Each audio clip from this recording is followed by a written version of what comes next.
Enfin, la sécurité routière. Merci le beaucoup. mot d'ordre que j'ai donné au ministre, mooy de la fermeté. La vie humaine est sacrée. La vie humaine, man barki démb rek dañ gis benn accident ci saa si laa ko ne ko ça ne peut pas continuer bés bu ne ñu ne la tel type. Merci. nangami nit dee na ci loolu mënuñu koo nangu. Merci. C'est la responsabilité de l'État. Ismaïla Diallo, vous avez la parole. Safiatou Malik Mbaye se prépare.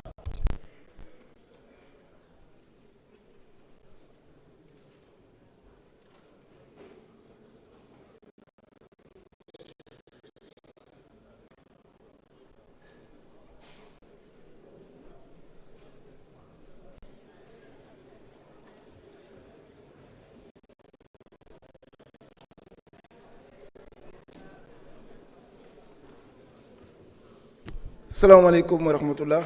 Monsieur le Président de l'Assemblée nationale, Monsieur le Premier ministre, membres du gouvernement à vos rangs, grades et qualités, chers collègues députés, chers invités.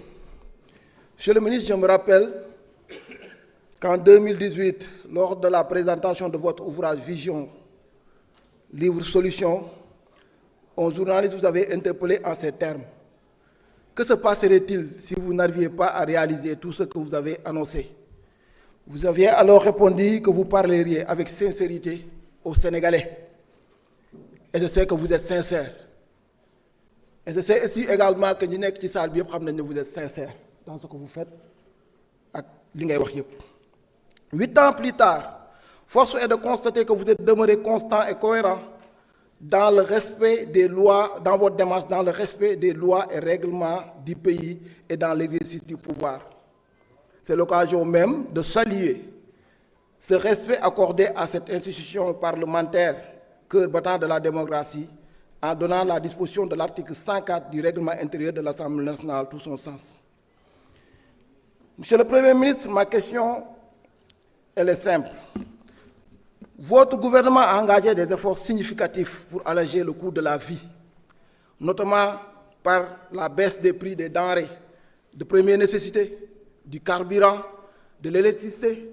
Et pourtant, une partie de nos concitoyens affirment ne pas ressentir concrètement ces mesures dans leur quotidien, en raison notamment des pratiques de certains acteurs économiques qui ne répercuteraient pas ces baisses.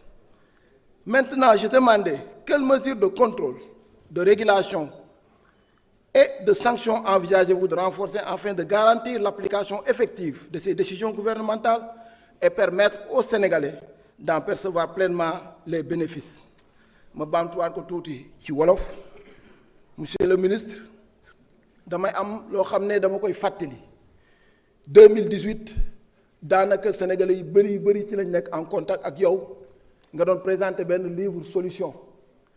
am journaliste bu am lu mu yëkkati woon mu laaj la ko mu ne ma li nga diggee ak li nga wax ci livre bi bari na waaye léegi nag boo demee ba yooyu mu xaw a tëgg témbe vu la situation du pays da nga ko waxoon ne man dinaa jàkkaarloo ak sénégalais yi ma wax ak ñoom sincèrement ci li nga xam ne moo mun a nekk te gis nañ ne exercice boobu moom nga nekk di def 4 fois nga ñëw fii à l'Assemblée nationale pour wax ak sénégalais yi ci situation pays bi loolu sénégalais yi xam nañ ko ñi fi toog xam nañ ko. xam nañ ne yow vous êtes une personne très sincère li nga wax nga gëm li nga gëm moom ngay def te loolu 8 ans la ci ginnaaw si ñun ba tax na ñun ñu ngi rafetlu bu baax li nga xam ne yaa ngi koy yëkkati fii ci biir assemblée nationale bi delloo nga ko cëslaay gi mu amoon ci nga xam ne démocratie bi ñuy woote ci Sénégal yaa ngi koy jaaree ci respect de ses lois et de son règlement intérieur ba nga xam ne l'article 104 tey jii ku seetlu xam ne taxawaay bu mu war a wan am na ko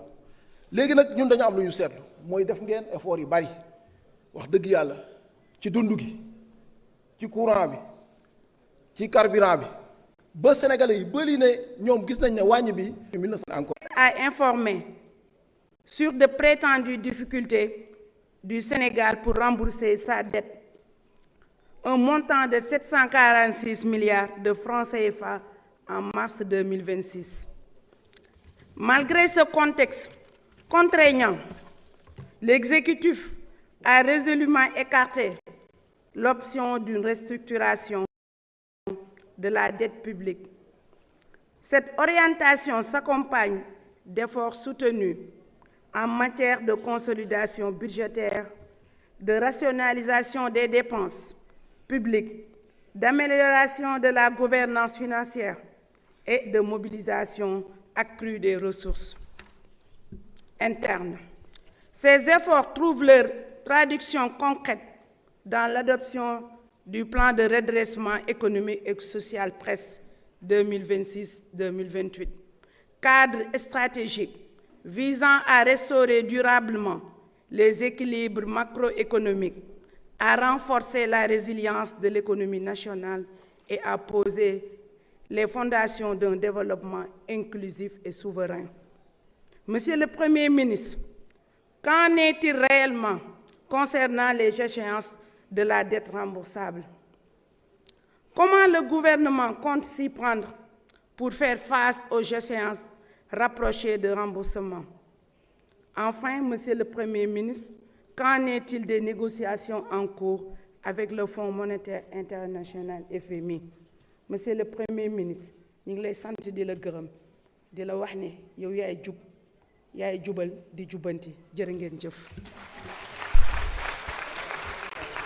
Merci beaucoup. Honorable Mbaye Dione, vous avez la parole. Honorable El Hadji Diop se prépare.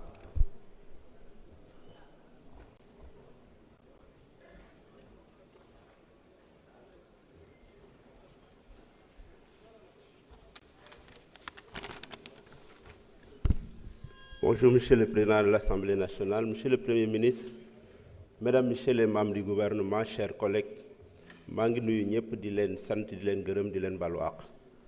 Monsieur le Premier ministre, sama collègue bi dem léegi wax na ko bor bi ñi kenn naatable wu ko c'est 132% du PIB. FMI nee na moom restructuration la bëgg comme économiste yu bëri ak des financiers. Gouvernement Sénégal de façon souveraine ne ngeen doo leen restructurer maa ngi la ciy féliciter parce que Sénégal tolluwul fu ñu koy restructurer le Sénégal n'a pas de défaut de paiement ba fi ñu toll nii yéen a ngi fay bor yi maa ngi leen ci encourager. Maintenant, Monsieur le Premier ministre, kenn naatablewul la situation économique du pays est difficile malgré le presse qui aurait fait des résultats. Mais yaakaar naa ne mënoon na def beaucoup plus de résultats bu fekkoon réduire nañ le train de vie de l'État waxoon nga en juin 2025 dinañ supprimer agence yu bari consolider ba véritablement agence yi nga xam ne elles sont budgétivores te amuñu benn utilité naam ngeen fekk ko fi mais ñi ngi xaar vraiment agence yooyu ñu xal kañ lañ koy supprimer. Bi ci des sama collègue bi wax na ko également 747 milliards de rebond yoo xam ne tamit da ngeen ko fi fekk c'est un passif très lourd bëgg naa ñu xam yan pexe le gouvernement bi def ba défaut de paiement boobu ma wax mu bañ a am ñu xam bor boobu ndax dañ koy fay à partir d'autres emprunts wala ay dons la wala ay subventions ba nga xam ne buñ ko fayee ñu xam évolution bi par rapport au ratio par rapport au PIB bi ci des.